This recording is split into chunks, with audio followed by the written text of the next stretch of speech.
संयुक्त किसान मोर्चा और केंद्रीय ट्रेड यूनियनों की संयुक्त बैठक हुई है, उसमें मुख्य रूप से क्या फैसले लिए गए? संयुक्त किसान मोर्चा केंद्रीय ट्रेड यूनियन की बैठक आज बिहार राज्य रिक्शा मजदूर सभा भवन में हुई, जिसकी अध्यक्षता हमारे नागा भाई ने किया। इस बैठक में हम लोगों ने यह तय किया कि आज जो राष्ट्रीय स्तर पर फैसले लिए गए हैं, किसानों की जो स्थिति काफ़ी दयनीय बनती जा रही है, इस सवाल पर संयुक्त किसान मोर्चा ने 26 नवंबर का जो हमारा ये 5वीं सालगिरह है किसान आंदोलन का, जो दिल्ली के चारों तरफ बॉर्डर पर जो आंदोलन की शुरुआत हुई थी, उसी रोशनी में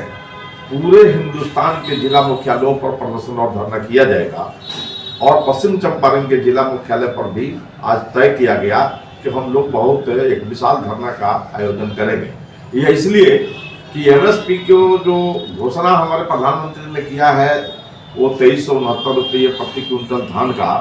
किसानों को नहीं मिल रहा है, और हम समझते हैं कि 97% किसान पश्चिम चंपारण के उनको इसका कोई लाभ मिलने नहीं जा रहा है।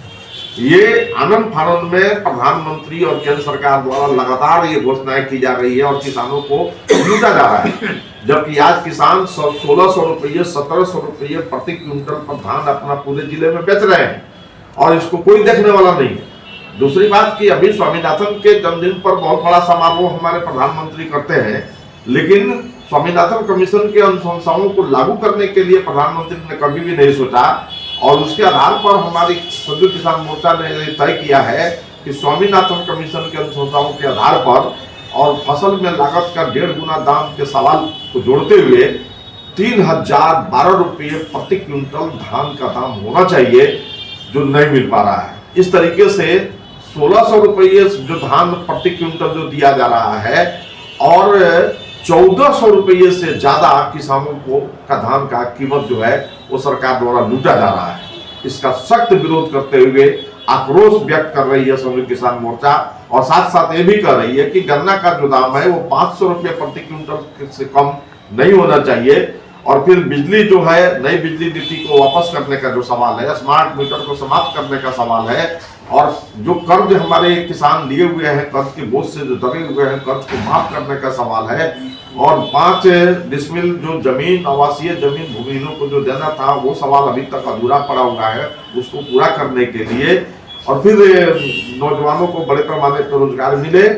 200 दिन जो मनरेगा में काम है, वो काम 200 दिन मिलना चाहिए, और 700 रुपये मजदूरी मनरेगा में मिलना चाहिए। 4 श्रम जो संहिता है, इसको समाप्त किया जाए, और संविदा पर काम करने वाले तमाम जो लोग हैं उनका 30,000 रुपये वेतन नियमित किया जाए। इन सारे सवालों को लेकर हम लोग जिला पदाधिकारी पश्चिम चंपारण के समक्ष 26 नवंबर को एक विशाल धरना करेंगे। यह निर्णय संयुक्त किसान मोर्चा और ट्रेड यूनियन की समन्वय समिति ने लिया है। आपका परिचय? प्रभुराज नारायण राव, उपाध्यक्ष बिहार राज्य किसान सभा।